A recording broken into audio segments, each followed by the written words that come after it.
Il teatro non è fatto soltanto di parola, ma anche di azione, di gesto e di movimento. I manoscritti che ci hanno tramandato le prime testimonianze del nostro teatro, però, assai difficilmente ci dicono qualcosa in merito ai movimenti che i vari personaggi dovevano compiere. Molto probabilmente nel Medioevo lo spazio di scena era assai ristretto e le didascalie di questi primitivi copioni semplicemente ci informano sul nome del personaggio che di volta in volta doveva prendere la parola. Questi antichi copioni quindi ci dicono soltanto adesso a parlare Maria, oppure San Giovanni si rivolge a Cristo, ma quasi mai ci fanno capire come gli attori effettivamente dovevano muoversi sulla scena. Se le didascalie quindi non ci aiutano in merito, noi però possiamo farci un'idea dell'azione scenica proprio grazie alle parole pronunciate dagli attori. Si tratta questa di una sorta di didascalia implicita dalle parole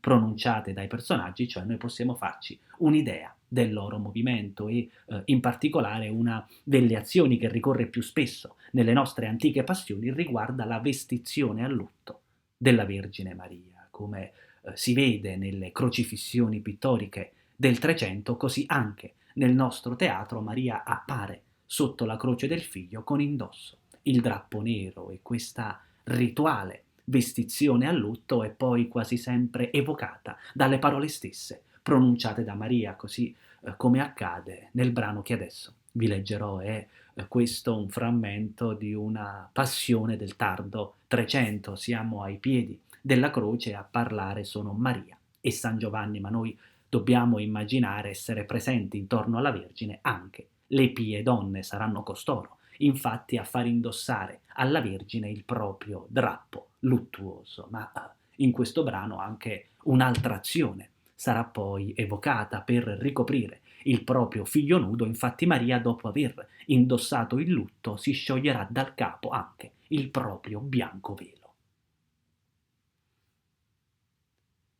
Voi che per la via passate, a parlare naturalmente è la Vergine Maria, voi che per la via passate, or guardate pietanza, infra il vostro core pensate quanta è la mia tribulanza. Sopra ogni dolore passa quello del mio core. Giovanni risponde a Maria: senza dubbio, Maria, hai doglia senza misura, certo dire non se porria. Ma poni mente alla scrittura che esso, cioè Cristo, deve revenire e giammai poi non finire. Allora Maria prende nuovamente la parola. Di buono drappo mai non porto, e non me credo mai consolare che il mio figliuolo è morto a torto. Trista, già non posso aiutare, or me date uno manto scuro, d'altra gioia mai non curo.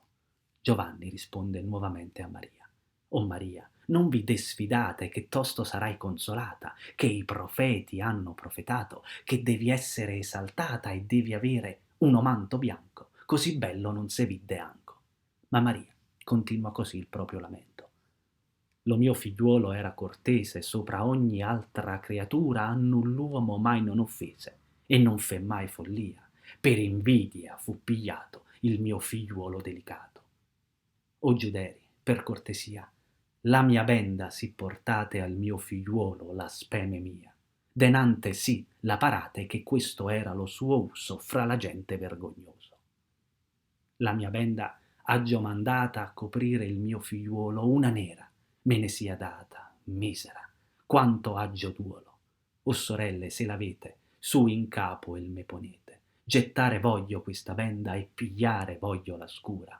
Lo core pare che me se fenda, tanto sento al core l'angura che io sono vedova, verace, che giammai non trovo pace. Grazie mille.